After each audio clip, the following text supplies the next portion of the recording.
All right, welcome Clayton Allen to the Mint Condition podcast, man. Thank you. Happy to Um, be here.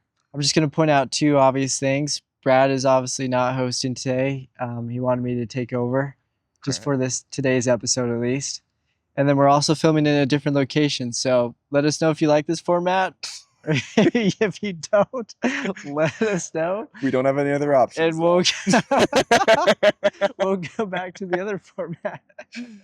Uh, but today I wanted to dive into because I feel like a lot of people, especially people that follow you on your Instagram, they want to know more about like you, like your life, your training, your mentality. But most recently, you just ran a massive race in Austin, Texas, Yep. called the Go One More Backyard Ultra. And so I want to dive into that real quickly before we dive into the other topics. But Sweet. what was your experience with the Go One More Ultra? It was awesome. Honestly, it was nothing like what I thought it was going to be. I feel like it started and my whole thought and goal was to try and slow myself down as much as I possibly could to make sure that I could run as long as I could as well. And very, very, very quickly, the 11 to 12 minute mile pace started to feel like a very hard challenge to like maintain, which I did not see coming at all. And then when it was all said and done, that slow pace was actually the thing that eventually took me out of the race, among many other things. But like spending that much time on my feet rather than running a little bit quicker and taking the additional rest is what ended it. Like at the end, my joint in my knees and in my ankles and in my feet were like so painful. And of course, like my legs and muscles were tired and sore. But the very next day I had like stiffness, and the day Mhm. following I like felt fine. And Yeah. so it was like all of the steps building up over time was what did it, which obviously there's no way I really think that I could have gone much further anyways. But like moving forward, at least now I know that what I need to work on is time on feet more than anything. Um, but yeah, it was a really cool experience. It was a ton of fun. Yeah, to give some, I probably should have given some context on what the Go One More Ultra is. But just for those who don't know, the format of the race is you run a 4.2 mile loop every hour on the hour until there's only one man standing Yep. um, to finish the race. Now, tell us, how far did you go? 100.8 miles officially, 102.5 unofficially because I didn't finish the last lap. Which is incredible, honestly. Thanks. Is this a race that you would do again? Yes, definitely. I think that it's hard because if I do it again, I would really want to commit to the training block to do a lot better. And the training for a race like this is very different than the training for like a standard ultra marathon because it's just you're purely building like durability and recovery, where with a standard ultra marathon it's all about efficiency, which is helpful in this format as well, but efficiency moving at faster paces, which is what interests me the most. But 100% given the opportunity, I would be back every single year just because it's the coolest environment, the coolest community. And yeah, so I would love to. But I think that I would have to commit to a little bit of a longer training block. Because I only got a month and a half to prep for this one because someone else Yeah, dropped from the race, and that's how I got in initially. And so I would like to have like 8 months to a year to go like all in on it and kind of figure out some of the quirks of the race and recovery, like tips and tricks and all that stuff. that's awesome. Yeah, I mean, I got lucky to be there. It was a pretty cool environment That was sick. with just everybody there and the energy that was there, and everybody just like, just they kept going one lap after the other. Like it was really impressive to just watch everybody out there. I feel like it was crazy because in like a standard backyard ultra, if you go 24 hours, you're probably going to be in the top 10 to 15. Yeah, And this one was not an insane amount of people. 175 is like more than most, but yeah. I went 100 miles and I got like 40 something, 40 something place. Like there were some Uh-huh. just some legends out there, and it was cool to see people like struggle like really, really bad. And then next thing you know, 5 laps later, they're like smiling, laughing, having a good time. Which it was crazy to see like all of the strong mindseted people that are out there. Yeah, it was cool. It was really cool to see. What would you say was your favorite part about the race that you really enjoyed? Um, I would say definitely like the best part to me was the group of guys. We called ourselves the night shift in the middle of the night. That Mhm. it was like we just went really slow together, but stayed in a really tight pack, and we're talking about pretty much everything but the race, just getting to know each other, and it helped take our mind off of like the pain and like all of the little small issues that we were having, like lap by lap, and how we were starting to get tired and all that. Where the night actually seemed very, very quick to me, Mm. which when I did my training run, it was miserable and it was so challenging. But that time it was actually a lot of fun and got to know some really cool people, and it was awesome. I had a ton of fun during the night. And then sun came and it was pure war. Yeah, it was pretty brutal once the sun came up. Yeah. I want to get into because you have some history in high school with like sports and stuff. Like, what led you to getting you into like endurance sports? So I started, I guess my full background is in middle school. I did like long distance for track. So I did like the mile and the mile and a half race. And the only reason why is because I could not keep up with the sprinters, but I was good at like enduring pain. And so I was like, you know what? I'm built like 50 pounds heavier than any of the other long distance runners, but when it comes to pain tolerance, that's kind of my gift. So I did that and did pretty well. And then I was football was always like my number one love. So I started to do sprinting as like a build to try and get faster for football, but I was a very much average or below average football player. And so I just ended up I quit playing my senior year because I messed up my ankle and I just was never going to get to be starting or really even get into the game. Like I was not good. Yeah, yeah, And so I just decided it was time to go start working. And then I got really out of shape after high school. I always lifted, but never really cared about running. Got pretty overweight, and then decided I wanted to do something hard to get back into shape. And I chose the Honolulu Marathon. Prepped really well, and then didn't, and totally mm, let myself go for about 3 months before the race. It was the hardest thing I ever did, but it was cool to see all of the people out there on like even that marathon day, like struggling, and but still committed and like at the end of the day having a really good time. And I just really wanted to try and like improve on my experience. So I registered for another one and then got totally addicted to the progression and all of the improvement that you can get over time, and just been absolutely hooked ever since. yeah. And you've had some crazy progression. What was your first marathon time to your best marathon time? 5 hours and 36 minutes was my first one, and then my best one is just under 2 hours and 52 minutes. Yeah, that's incredible. And the pacing on those was, let's see, at 5 hours, what would that be like? It's like 12 12 something, I something. think.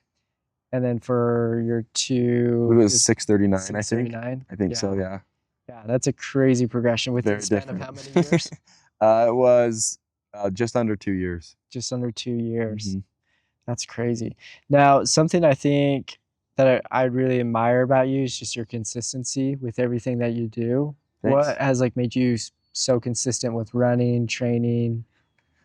Truthfully, I feel like I kind of have to at this point. Um, I've gone through like the whirlwinds of being really consistent and then falling off of it, and I found that I'm not the best version of myself when I'm not training. It's kind of like my mental escape or meditation at this point. And whenever I do fall away from it, I start to like get out of shape, and I'm just not as happy or committed at work and like other standard activities. That in going through all the whirlwinds where I've done it and then haven't done it and haven't so many times, that I decided that it's like if I just can commit to this and stick to it and make it my non-negotiable, it will positively affect every part of my life, and it definitely has. So That's awesome. And then when did you get into like social media with all this? Like what sparked your interest to be able to start posting? honestly, I was pretty good friends with Noah Roulette on Instagram down in Austin, Texas, one of like the Raw Dog Run Club boys. Oh yeah. And we were on like a phone call one time, and he just said, "Dude, you should just do it." And I just decided to make one video for no reason. It was like just right before I went and ran just like a weekly run, and then had a lot of fun doing it. Honestly, thought it was pretty cool, and then fell off of that as well, and then got back into it kind of randomly again once I got consistent with training again. And honestly, I just have a ton of fun doing it, and it's really cool to see like the occasional times that someone will reach out and let you know that you had a positive impact on them. And I think that it's a pretty easy thing for me to do, to like edit and film a video. And if it has positive impacts on people, then it's totally worth it. And it's honestly just a lot of fun. Ah, yeah, that's cool. I mean, it's definitely hard to post on social media and be really as consistent as you are on social Yeah, media it can definitely be a challenge with sometimes. everything. Um, when you were in high school and kind of going through that development of things, what made you decide to like choose running out of all things and pick that as your endurance sport?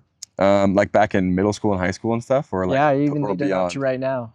Um, a lot of people in my family have been runners, and so it's like my grandma has run like over 100 marathons, and then I have some aunts and uncles that have run really fast marathons. But to be honest, it really does come back to like what David Goggins said, where it's like it's the worst thing imaginable. Yeah. And when I was trying to get in shape, I just wanted to do hard things, and it really can be like the worst thing imaginable, especially right when you're starting. It's pretty miserable. Um, Over time, I've learned to love it, but it all started initially from it being myself knowing that it is extremely challenging, and I just wanted to do something hard because I knew that it would like force a change. Yeah, I don't know if you're the same way, but sometimes when I have like a run to do for that day, it's like a struggle to get to the run.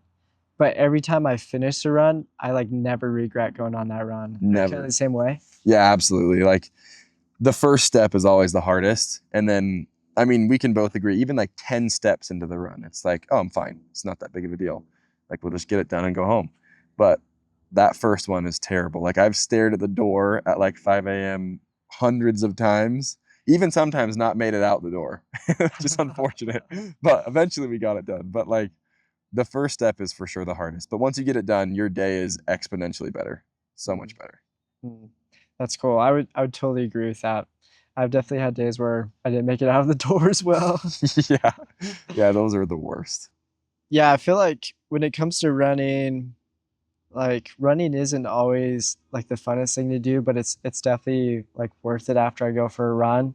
But running can also be like pretty intensive once, especially once like the mileage, weekly mileage adds up over time. Hmm. And it's really easy to get injured, as we both know. Unfortunately.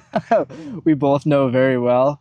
What have you found in terms of like balance of like training really hard, but also recovering?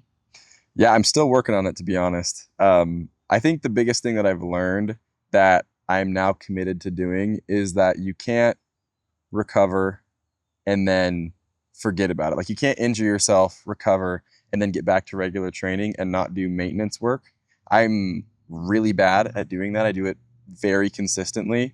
Where I'll like get shin splints. I strained a quad, and I've had like Achilles problems, all that stuff. And as soon as it's repaired, then I kind of am just like, oh, I'm good. And then I go back to like regularly scheduled just training and kind of neglect that maintenance work, and then it just happens again, and it happens again, and it happens again, and it's that same cycle that now I'm committed to doing the maintenance work, making sure I'm not overusing my body, and slowly ramping over time and not getting impatient and trying to jump the gun, because I've tried to do it multiple times Yeah. and do more than I'm ready for, and every single time it ends up affecting me negatively. So I Yeah. would say the maintenance work matters, is the number one most important thing. Yeah. What does that maintenance work like look like for you? What does your recovery look like? What's interesting with running is one of the most important things that I've learned is how important lifting is, like going hand in hand. It's a different type of load that you're putting on your body, but you're training it to handle the load and like the abrupt force that running provides.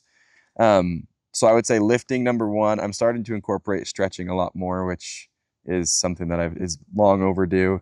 And then I love doing the dry needling. I think that's the quickest, like one of the best like ROI physical therapy tools that you can utilize, where Mm. you go in, it's not always very comfortable, but the very next day to the day following, I always notice a difference, which is not common when it comes to recovery. A lot of times it takes compounding over, months and months, where with dry needling, it's like same day, which is awesome. Or like day after, probably. That's way cool. Got some dogs coming in. Oh, yeah. Um, one thing I wanted to talk about was just like your mentality with all this.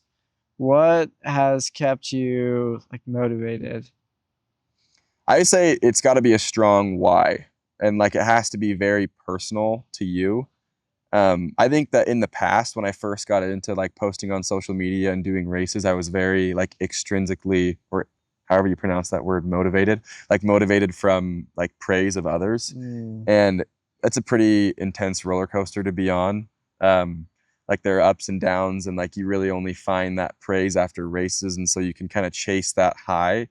And it like forced me into a cycle of like consistency and then not, and then consistency and then not.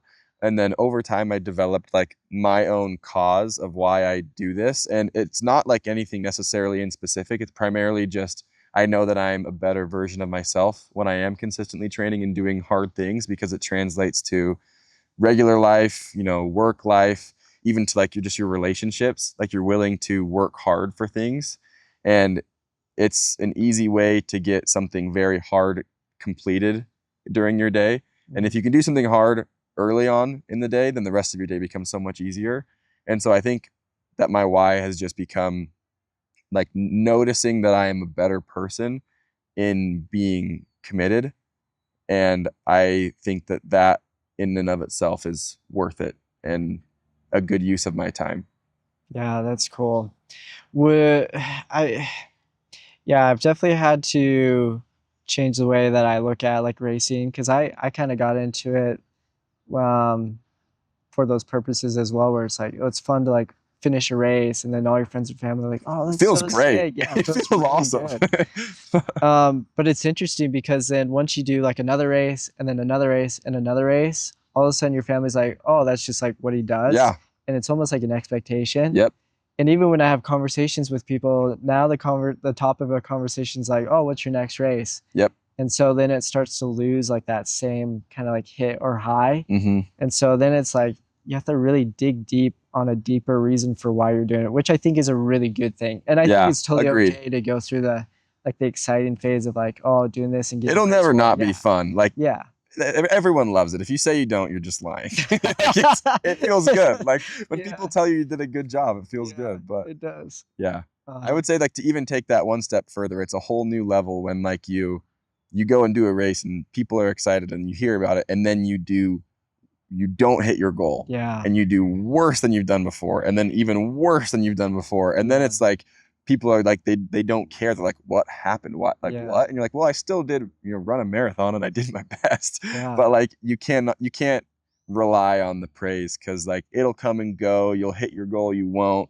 And it's if you don't make that your why, then it's so much easier. Like after the couple races I had this year and last that I wasn't even close to my goal. Like I did Mhm. worse after trying harder. I still, after reflecting, looked at it as a win and like learned from it. Where a lot of people were like, "Well, I have don't know what happened to him," and it was like, "Well, did my Yeah. best." But Yeah. like I learned a lot from it, and it helped develop my like personal why, which is all you can ask for, honestly. Yeah, it almost becomes like a race between you and you, or just like it's you versus you. Yep. Because even when you like don't hit your goals, it's like, well, I still got a ton out of it, so it was totally worth it. Yeah. And having to like reframe that, I think is super helpful. I also think it's been cool to see like people on social media like post like their progression, and I especially love the guys that like post a progression where it was like they did terrible on their first one, and then they got better, better, better, but then they crashed out on a different race, Yep. and then better, or maybe just crashed out a bunch of time, and didn't even hit what their goal was or what they wanted to hit, and it Yeah. took them like 5 different times before they actually hit that goal, And then they have like a breakthrough. and then they finally have a breakthrough. Yeah, that's really, really cool. I've loved seeing those. Yeah, yeah, it's definitely helped. I was gonna say, just to add to that, like doing your best is so hard. Like like in training, you almost never hit like your limit. You push it, and like you can do something that's really, really hard, but a lot of time you're like holding back. Like I think a lot of people forget how hard it is, regardless of how good your time is. It is to go to like the absolute max. Like I would argue that a 5-hour marathon is harder than a 3-hour marathon Mm.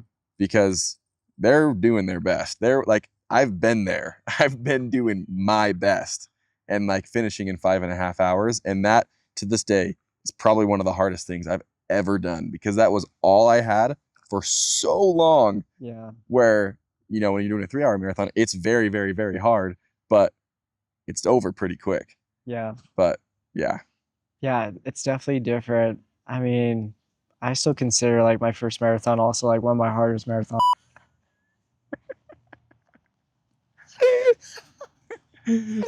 Legendary. So glad that's like right. So with I mean in the podcast we have like a question we ask everybody and it's basically around like the ideal life and we call the ideal life like the mint condition life. Mm-hmm. And everybody has a different idea on like what that means. So I guess for you, what is the mint condition lifestyle look like for you? I would say the best training, recovery, and like routine and equipment that there is out there. I'm big on like metrics. Like I am constantly checking metrics. I think it's an easy way to like track success. And so I love like everything to do with like my watch. I track like my heart rate variability, resting heart rate, like my heart rate zones, like all of that stuff, like lactate threshold, and getting to go do like VO2 max tests and strength tests and all that. Like I nerd out over that stuff and I love it. And I honestly, it's kind of shocking to me that I've grown to love training as much as I have. Like that's all I want to do all day, every day. Like the other day, super weird. I was like not wanting a run to end which happens occasionally, but like I was like 10 miles in and I was like, I wish that I could just keep going, but I had to leave and go to work. So I would say being able to do like content and training and running full time, just prepping for races with the best training and recovery equipment out there, just trying to see like what my true physical limit is, and then sharing that journey with everybody would be my mint condition life for sure. That's awesome. That's awesome. I like that answer a lot. Dude, I'd love to train all day. One day. It's so nice. Yeah. Well, thanks for coming on. Dude, of course. Thanks to everyone who watched. I know this has been a chaotic episode, so if you watched the full episode, shoot me a message. To you. Yeah. Hats off to you. So, and we'll catch you guys on the next one. Sweet. Thanks.